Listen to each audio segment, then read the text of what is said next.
Bismillahirrahmanirrahim. Qala ma'alif rahimahullah ta'ala. Sepatutnya sesudah keluar dari sekolah situ, anak-anak itu diizinkan bermain-main yang baik. Ini cara kita apa? Mendidik supaya tidak membuntukan pemikiran kanak. Ya, kanak-kanak dia perlu benda tu, main, rehat. Ini kita speed dia 24 jam belajar ni pecah kepala ni. Tak mana pensan kawan tu. Ya, dia kena ada waktu juga. Islam atur dah ada. Sepatutnya keluar dari sekolah, tempat pembelajaran, anak-anak itu diizinkan bermain-main yang baik, tapi percampuran yang baiklah. Ialah beristirahat termasuk dia dari kepayahan sekolah. Ini kita tumpu 24 jam belajar, bukan jam kepala ni. Di mana ia tidak merasa payah dalam permainan, ya. Sesungguhnya melarang anak-anak daripada bermain dan selalu memaksanya belajar aja akan mematikan hati dia.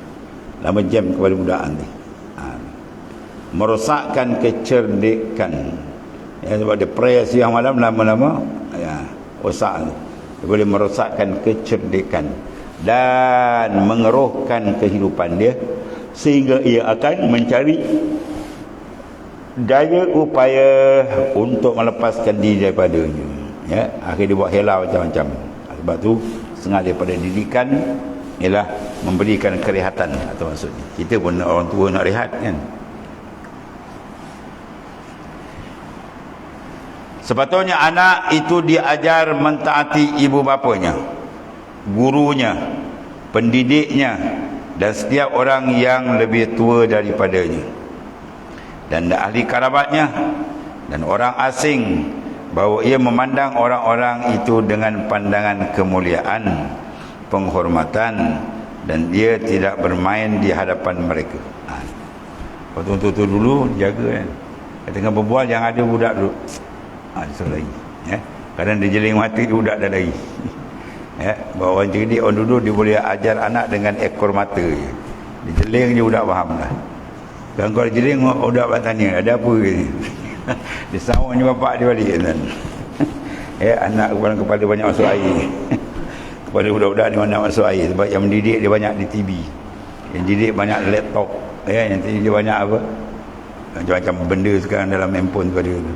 Dia banyak bersekolah kat situ, dia banyak, jadi macam-macam kepala dia. Kalau tak dikawal tu dah jadi.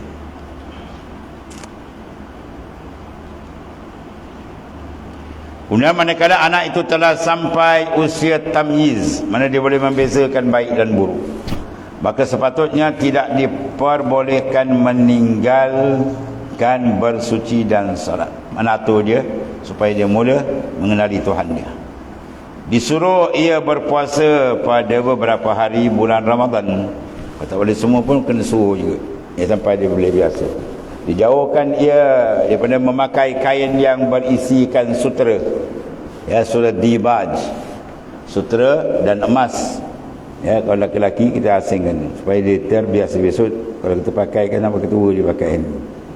Diajar ia setiap yang diperlukan dari batas-batas agama. Segala hukum agama peringkat basic dia kena ajar dia, biar dia kenalkan Allah, kenalkan Rasul, kenalkan hukum syarak sekadar yang standard dengan kebudakan dia lagi.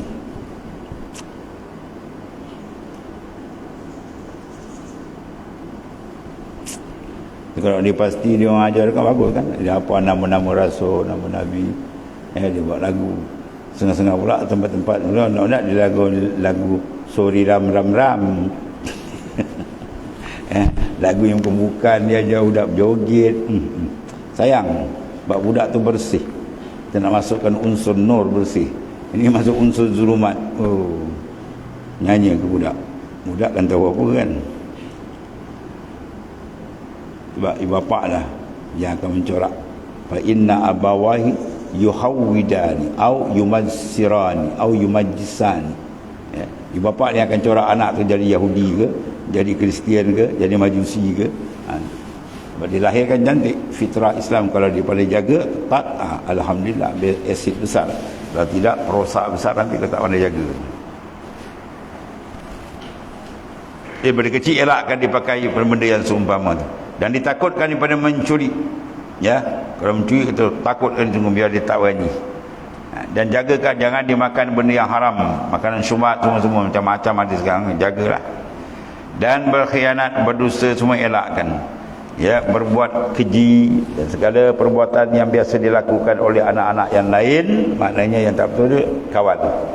Jangan terikut dan terbawa-bawa. Itu semua dipanggil satu amanah besar kepada ibu bapa. Dan apabila telah terjadi pertumbuhan anak-anak itu demikian pada masa kanak-kanak, maka sewaktu telah mendekati dewasa, nascaya mungkin ia diperkenalkan rahsia segala hal tersebut. Lalu disebutkan kepadanya bahawa makanan itu obat. Sesungguhnya yang dimaksudkan daripada obat itu ialah untuk menguatkan manusia taat kepada Allah Subhanahu wa taala. Dan dunia seluruhnya tidak mempunyai pokok. Sebab tidak kekal itu maksudnya. Kematian akan memutuskan kenikmatan dunia, dan dunia itu negeri lintasan saja, bukan negeri ketetapan. Dan akhirat itu negeri tetap. Semua benda kita set dalam minda budak. Bukan negeri makna lintasan benda sementara yang lalukan. Kematian pula menunggu pada setiap saat. Ya, dia tak kira tua muda. Kemudian orang yang berakal, pandai berakal adalah orang yang mencari bekal dari dunia untuk akhirat. Ya, orang berakal. Sehingga tinggilah darajatnya pada sisi Allah Ta'ala dan luaslah kenikmatan dalam syurga. Ini benda-benda kita tanamkan kepada pemikiran kanak-kanak yang sedang membesar tadi. Dan apabila pertumbuhan anak itu baik, maka kata-kata di atas tadi, ya, ketika ia dewasa adalah berpengaruh tu, ya, akan memberi kesan dalam jiwa dia, tak nak bagi, membekas dan menyembuhkan yang tetap dalam hatinya, sebagaimana tetapnya ukiran pada batu. Budak ni cukup tekat tangkap. Ya, kita masukkan lebih baik, insyaAllah dia mudah lekat.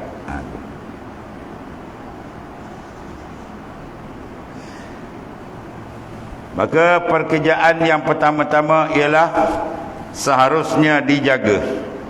Sesungguhnya anak itu dengan zat kejadiannya dijadikan yang tempat menerima yang baik. Ibu bapalah yang membawa anak itu condong kepada salah satu dari dua segi ini. Sabda Rasulullah SAW, kullu mauludin yuladu alal fitrah. Tiap-tiap anak tu dilahirkan atas fitrah bersih. Wa innama abawahu, sungguh dia kedua ibu bapa lah, yuhawidani, meyahudikan dia, au yunasirani, menasarahkan dia, au yumajisani, atau memajusikan dia. Maknanya apa? Peranan ibu bapa amat penting. Dia tak jaga je sebab sekarang lagi banyak, ya, maklumat-maklumat yang tak betul, fahaman tak betul dalam dibubur dalam internet macam-macam. Allah, kalau budak-budak tak dikawal esok takut terbawa-bawa, ya. Dan banyak benda yang berlaku hasil daripada apa? Tidak ada kawalan daripada kedua ibu bapa dia. Allah, berkullukum, ya, kullu mauludin yuladu alal fitrah. Jadi anak dilahir atas cantik, ya. Semua anak itu dilahirkan dalam keadaan suci, fitrah. Kemudian ibu bapanya lah yang meyahudikan dia. Ibu bapa yang membentuk dia cara Yahudi. Walaupun Yahudi tak ada sini, kan? Perangai dia, akhlak dia, pakaian dia, gaya hidup dia, ya, dan sebagainya lah, banyak dia terpengaruh. Dan menasaranikan dia, ya, tak Yahudi jadi Kristian pula, ya, dibabat situ macam-macam. Lepas tu kena kawal. Sekarang macam-macam serangan dia buat, ya, kalau kita tak pandai bertahan, masalah. Yang pertama, benteng kuat ilmu, ya, ilmu Islam dengan ikhlas mencari kerana Allah, insyaAllah benteng. Yang itu amal saleh. Rasulullah suruh badiru bi'amali salih fasatakunu fitanun kakita'in laylil muslim yusbihu rajul mu'min wa yumshi kafirah yabi'u dinahu bi'ardil minat dunia. Bersegera pantaslah kamu mengerjakan amal saleh, ya, baca Quran kena banyak, zikir kena banyak dan sebagainya, boleh tingkatkan. Sebab apa? Akan datang satu zaman sebagai sepetung malam yang gelap. Zaman kita dah nampak. Maknanya apa? Gelap. Bila gelap orang tak nampak. Dia takkan ada ukuran. Buat kerja tu nak ukur dosa pahala tak ada. Dia pakai lanyak je. Jadi benteng dia apa? Badiru bi amal saleh. Kena banyak amal saleh. Ya, banyak zikir, banyak baca Quran, banyak dan seterusnya lah. Sehingga fitnah dia berlaku, yusbihu rajul mu'min wa yumshi kafirah. Pagi dia beriman, petang dia kafir dengan Tuhan. Wala'iyadzubillah. Punca dia apa? Yabi'u dinahu bi'aradi minad dunya. Dia jual agama dia. Kena nakkan habuan pangkat dunia. Ini banyak berlaku. Ya, nama Muslim tapi perangai dia macam konsen. Jualnya habis. Ya, dia nakkan lagi ke pangkat jawatan. Akhirnya sanggup dia menggadaikan agama dengan dunia. Itu hadis sahih daripada Nabi sallallahu alaihi wasallam. Di sini maknanya pengawasan amat besar kepada ibu bapa. Dia sebagai pemegang amanah, budak tu bersih lahir jangan dikotorkan dengan akidah, pahaman, pembawakan yang tak ada kena-mengena dengan Islam yang sesat mana. Kemudian satu lagi kata Sahal bin Abdullah Tusari sengaja daripada Wali Abdal ni. Adalah aku sewaktu berumur 3 tahun. 3 tahun aku itu bangun malam, lalu aku melihat salat pamanku Muhammad bin Suwar. Pada satu hari ia berkata kepadaku, tidakkah engkau mengingati Allah Ta'ala yang menjadikan engkau? Mengingat Allah Ta'ala ada zikir tak? Dia tanya. Lalu aku bertanya bagaimana aku mengingatinya? Ya, bagaimana aku nak mengingati Allah Ta'ala? Maka paman pak saya menjawab, katakanlah dengan hatimu ketika kamu berbaik-baik dalam pakaianmu tadi 3 kali tanpa kamu menggerakkan lidah. Pakai zikir sir. Apa dia? Allahu ma'i, Allahu nazirun ilayya, dan ketika Allahu syahidi. 3 benda ni kau ingat selalu. Kat mana kamu berada? Allahu ma'i, Allah SWT mana menyertaiku, bersamaku. Ini ma'iyah 2, ma'iyah hissiyah dengan ma'iyah maknawiyah. Maka sini ma'iyah maknawiyah, bukan ma'iyah hissi. Kalau ma'iyah hissi ni duduk sebelah macam tu, ada tempat ada apa, dah serupa makhluk tu mustahil. Ini ma'iyah pada makna itulah kita tidak terlepas dari Tuhan. Daripada iradatnya, taksis dia. Daripada kudratnya, itu taksir dia. Daripada ilmu sama basat, itu inkisyaf dia. Ya. Jadi kita terikat dengan Allah Ta'ala. Dari segi penentuan, Allah Ta'ala tentukan kita apa yang tentu saja yang berlaku. Kemudian dia menjadikan, memberi dan sebagainya, itu dipanggil taksir kudrah. Dan kita kena sedar sentiasa inkishaf nyata. Kita ni nyata dalam ilmu Tuhan, dalam pendengaran dia yang maha sempurna, dan penglihatan yang maha sempurna. Jadi ingat, Allahu ma'i, Allah Ta'ala sertaku, bersamaku. Allahu nazirun ilayya, Allah Ta'ala memandang kepadaku. Kena sentiasa raqib annallaha yara, muraqabah, Allah Ta'ala sentiasa memerhati kamu. Itu akan membawa kepada apa? Cetusan yang hebat dalam kalbi insan. Dan ketiganya Allahu syahidi, Allah Ta'ala menyaksikan. Apa saja kita buat semua dalam penyaksian ilmu Tuhan, ya, dan juga makna sifat idrak. Ya, itulah penglihat, pendengar semua nyata. Tidak satu benda yang tersembunyi. Ini boleh mendidik jiwa seorang untuk lebih hampir dan dekat kepada Allah Ta'ala.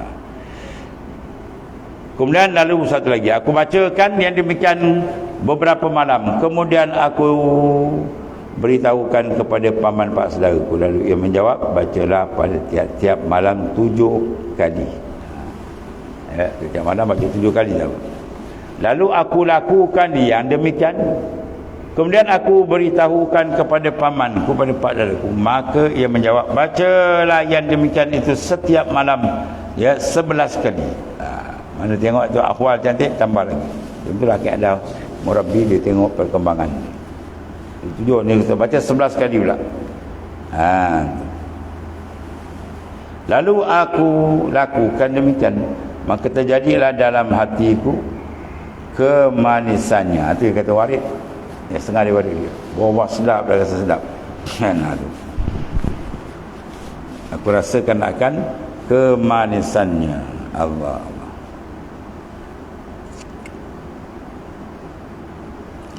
Sesudah setahun kemudian, pamanku berkata, pak dia berkata padaku, jagalah apa yang aku ajarkan kepadamu, jaga betul-betul, dan teruskan terus-meneruslah dengan demikian sampai engkau masuk kubur. Mana beramal sampai kamu balik menghadap Allah Ta'ala, kerana bermanfaat kepadamu di dunia dan di akhirat. Maka selalulah aku lakukan dan demikian itu bertahun-tahun, kerana itu adalah mempunyai manisnya pada batin. Itu riwayat daripada seorang ulama besar. Allah.